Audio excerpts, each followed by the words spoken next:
Nelson Mandela Long Walk to Freedom class 10th। ये जो chapter है ये उनकी खुद की ही लिखी autobiography Long Walk to Freedom से लिया गया है और इसके अंदर उन्होंने एक हिस्टोरिकल इवेंट द इनॉग्रेशन के बारे में बताया है। तो hello students, welcome to channel.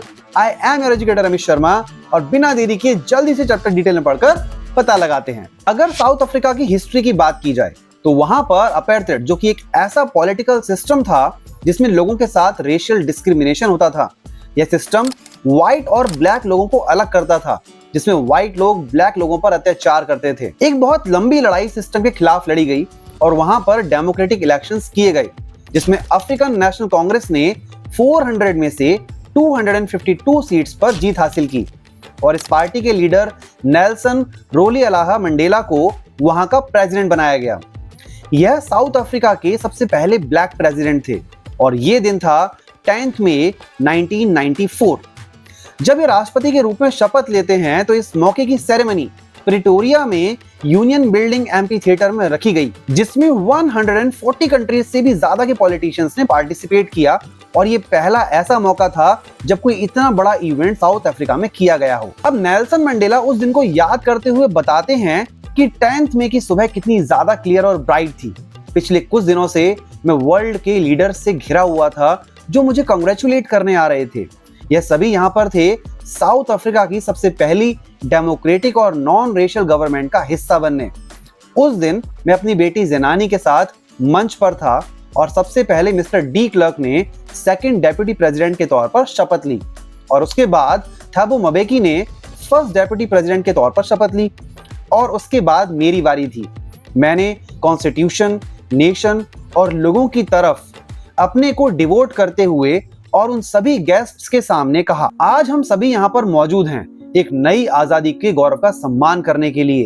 एक बहुत ही लंबे चलने वाले ह्यूमन डिजास्टर के बाद एक ऐसी सोसाइटी का जन्म होना चाहिए जिस पर पूरी ह्यूमैनिटी प्राउड कर सके। हम जो कुछ समय पहले अपने ही देश में बाहर के माने जाते थे, आज हमें दुनिया के कई राष्ट्रों को होस्ट करने का मौका मिला है। हम सभी लोगों को जो यहाँ पर मौजूद हैं, जो अलग अलग देशों से आए हैं, सभी का धन्यवाद करते हैं कि वे इस न्याय, शांति और ग्लोरी का हिस्सा बने। एट लास्ट हमने पॉलिटिकल फ्रीडम जो है वो हासिल की। हम संकल्प लेते हैं कि गरीबी और किसी भी तरह का भेदभाव और हर तरह के बंधन से सभी को यहाँ मुक्ति मिलेगी। कभी नहीं और कभी नहीं फिर से सुंदर देश की जमीन पर एक दूसरे का एक्सप्लॉयटेशन होगा और इतनी शानदार मानव उपलब्धि पर यहाँ का सूर्य कभी अस्त नहीं होगा। भगवान अफ्रीका को आशीर्वाद दे।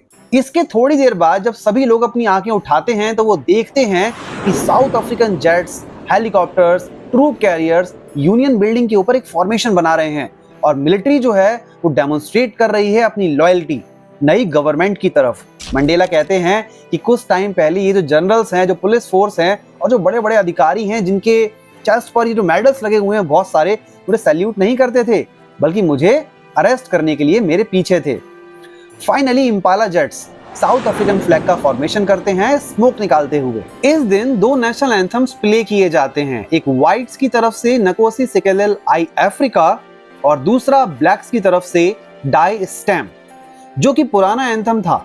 हालांकि उस दिन वहां पर जो लोग मौजूद थे उन्हें लिरिक्स भी नहीं पता थे, लेकिन सभी लोग इसे दिल से सुन रहे थे और समझ रहे थे और इसकी रेस्पेक्ट कर रहे थे। इनॉग्रेशन वाले दिन मंडेला बहुत भावुक हो जाते हैं और वो बताते हैं कि एंग्लो बोर वॉर के बाद और मेरे जन्म के बहुत टाइम पहले अफ्रीका की जो व्हाइट स्किन लोग थे ना, उन्होंने एक सिस्टम खड़ा किया जिसका बेस रेशियल डिस्क्रिमिनेशन था और काले लोगों के खिलाफ उन्हीं की जमीन पर उनके साथ अत्याचार जो है वो शुरू हो गया।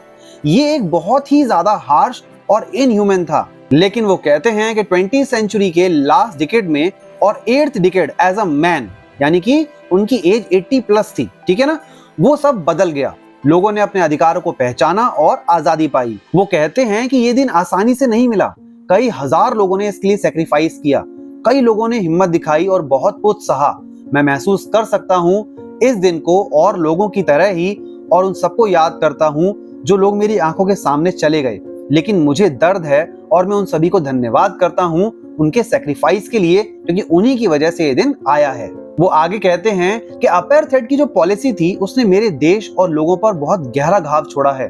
हम सभी ने जनरेशंस बिता दी इस घाव को भरने में, लेकिन इतने सालों का जो ऑपरेशन और जो क्रुएलिटी हम लोगों ने सही, इसका इफेक्ट यह था कि बहुत सारे महान लीडर्स सामने आए। आप लोगों ने तो सुना ही होगा कि हीरा जितना ज्यादा तपेगा उतना ज्यादा उसकी चमक बढ़ेगी। यहाँ पर भी ऐसा ही था। बहुत बड़े बड़े महान लीडर्स यहाँ पर सामने आए और उनमें से कुछ थे like Oliver Tambo, Walter Sisulu, chief Luthulis, Yusuf Dadoo, Bram Fischer, Robert Sobukwe. ये सारे के सारे लोग ऐसे थे जिनमें बहुत ज्यादा करेज, विजडम था। मेरा मानना है कि इस तरह का जो कैरेक्टर और इस हाइट तक जो पहुंचा, उसके लिए ऑपरेशन सबसे बड़ी वजह थी। वो कहते हैं कि मेरी जो कंट्री है ना, वो बहुत रिच है मिनरल्स के लिए, जेम्स के लिए, क्योंकि इसकी जमीन के नीचे बहुत सारी चीजें पाई जाती हैं। लेकिन मेरा मानना है कि यहाँ के जो लोग हैं ना, वो यहाँ की असली वेल्थ हैं, जो कि डायमंड से भी ज्यादा प्योर हैं। वो कहते हैं कि इन्हीं सब लीडर्स की वजह से मैंने हिम्मत सीखी और मैंने यह देखा कि मैन, विमेन, इन लोगों ने अपनी लाइफ को रिस्क पर लगाया केवल एक आइडिया के लिए। मैंने देखा है लोगों को अटैक झेलते हुए, टॉर्चर झेलते हुए और उन्हें ना टूटते हुए। और मैंने सीखा है कि करेजियस होने का मतलब यह नहीं कि आप में डर ही नहीं है। इसका असली मतलब है ट्रम्प ओवर फियर, कि आपने अपने डर पर जीत हासिल कर ली है। सही मायने में ब्रेव वो नहीं है जिसे डर ही नहीं लगता। सही मायने में ब्रेव वो है जो इस पर जीत हासिल करता है। वो कहते हैं कि कोई भी इस दुनिया में ना एक दूसरे को हेट करता हुआ जन्म नहीं लेता। रिलीजन, बैकग्राउंड, कास्ट, स्किन, इन सब के बेसिस पर तो बिल्कुल भी नहीं। लेकिन ये जो लोग हैं ये आगे हेट करना सीखते हैं। तो अगर ये हेट करना सीख सकते हैं तो लव करना तो बहुत ज्यादा इजी है, क्योंकि हार्ट का वही काम है जो कि बहुत ज्यादा नेचुरल है। वो कहते हैं कि मैंने अपने बुरे टाइम में भी ना, जब मैं प्रिजन में था और मेरे बहुत सारे जो कॉमरेड्स थे, यानी कि जो साथी थे, उन पर अत्याचार हो रहा था, तब मैंने वहां पर ह्यूमैनिटी देखी एक गार्ड के अंदर, थोड़े कुछ सेकंड्स के लिए ही, लेकिन वो वहां पर थी। वो कहते हैं कि आदमी की जो अच्छाई है ना, वो एक ज्वाला की तरह है, यानी कि एक फ्लेम है जो छिप तो सकती है लेकिन कभी बुझ नहीं सकती। आगे वो कहते हैं कि हर किसी की लाइफ में ना ट्विन ऑब्लिगेशंस होती हैं, यानी कि दो जिम्मेदारियां होती हैं। एक उसके परिवार के लिए, पेरेंट्स के लिए, वाइफ के लिए, बच्चों के लिए, और दूसरा उसकी कम्युनिटी और उसके देश के लिए।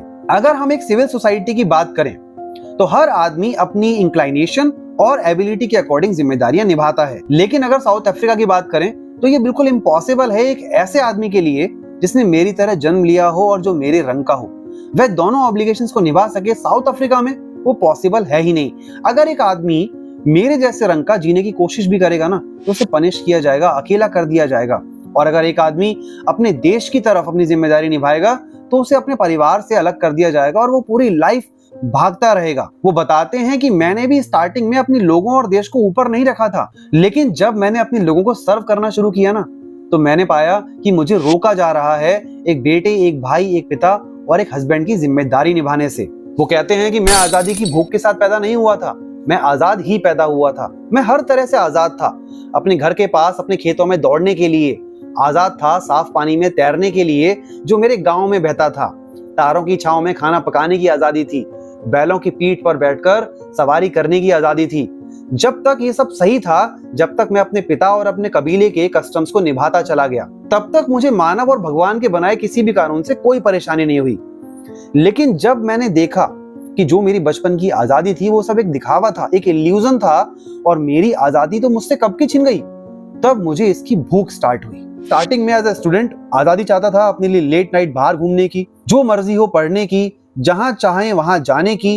एज अ यंग मैन मैं जॉब करना चाहता था, फ्रीडम चाहता था, अपने मर्जी से शादी करने की, अपनी फैमिली बनाने की। मैंने देखा केवल मेरी आजादी नहीं, सभी की आजादी जो है वो कम है। और तब मैंने अफ्रीकन नेशनल कांग्रेस ज्वाइन की और जो मेरी आजादी की भूख थी ना, वो बढ़ती चली गई।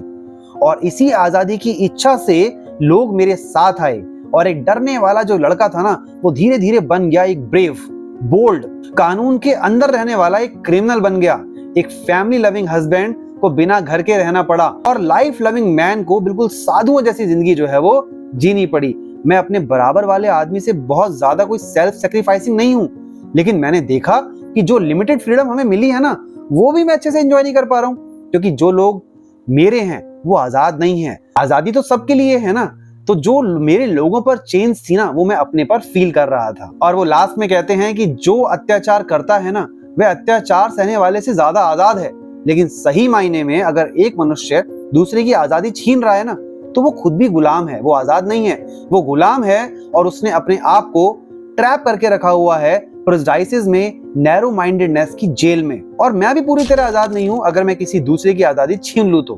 और ऐसा था भी, जब मेरी आजादी मुझसे छीन ली गई ना, तो अत्याचार करने वाला और सहने वाला दोनों एक जैसे ही हुए, क्योंकि एक जो वो कर रहा है और दूसरा जो उसे सह रहा है, ये दोनों ही चीजें ह्यूमैनिटी के अगेंस्ट है। यानी कि अत्याचार ना तो करना है और ना ही सहना है। तो बच्चों, इसी के साथ आपका जो चैप्टर है ना यहाँ पर फिनिश होता है। आगे के चैप्टर्स और पोएट्रीज के लिए बने रहिए हमारे साथ। तब तक के लिए कीप लर्निंग, वर्क हार्ड और हाँ, चैनल को सब्सक्राइब करना ना भूलें।